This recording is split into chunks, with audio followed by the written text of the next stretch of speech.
Have you ever wondered how people go from ideas to physical circuits? What about how computers check for correct syntax? How do computers generate speech?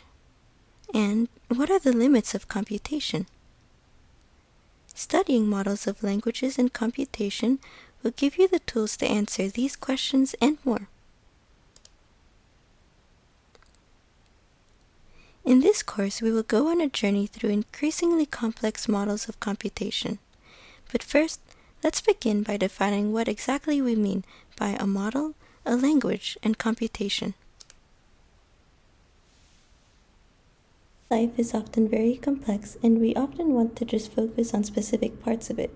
A model lets us do just that. It is a representation of real life that lets us focus on the important qualities and interactions in a system. A language, meanwhile, is not necessarily what most might think. When we hear the word language, we often think of natural language, like the English I'm speaking to you right now. But in mathematics, a formal language has a precise definition. And in order to define it, we need to go over a few terms first. One term is an alphabet. An alphabet is a finite set of symbols, and some examples include A, B, C,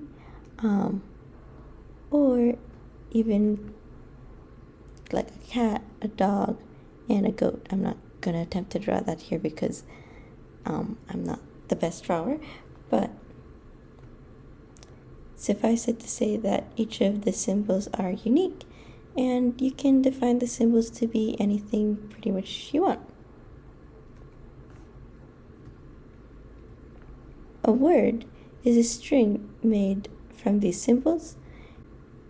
Note that to describe a language in finite time, you generally want a finite alphabet. Now that we've gone over all of that, what exactly is a language? Well, formally defined, it is a subset of all possible words given an alphabet. Take, for example, the alphabet ABC. You can have words like AAA, ABC, CABA, and the list goes on. A language can be, for example, the set of all words beginning with A, or the set of all words having exactly two B's. It all depends.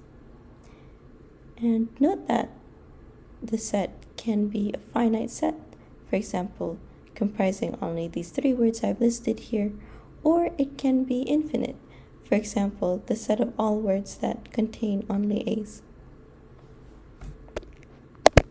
So, what exactly does this have to do with real life and computation? Well, consider a given language L.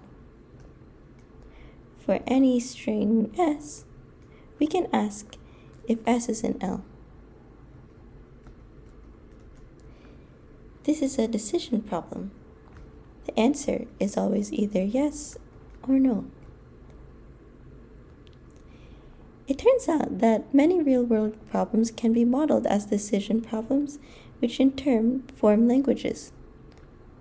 For example, we can ask, is this dog this person's best friend? In this example, we might take a dog, and then we might take a person, and that's our input. We feed it to a machine, and the machine will tell us if the dog is this person's best friend. Another question we might ask is this Java program valid? So, we might have a program, we feed it to a parser, and the parser tells us whether or not we have any compile time errors in our program. As you might expect, the list can go on, and pretty much everything can be stated as a language problem. More on that later. So we've defined a model and a language. What about computation? Well, computation is often taken to mean calculation or figuring stuff out. And we often think of electronic computers doing it, but the term computation actually goes back to the time of Alan Turing or even before. One would actually give a human computer an algorithm. Note that an algorithm is a set of instructions that, if followed, should result in the same expected output for every given valid input. So we have an input, we feed it to an algorithm or to a person who is running that algorithm, and we get a given output. When we're looking at these yes-no language problems, we're going to focus on Boolean outputs to define a language. And in terms of computation, we can describe computation then as the task of determining language membership. That's all for this video. I'm excited to go on this journey with you and hope to see you in the next one.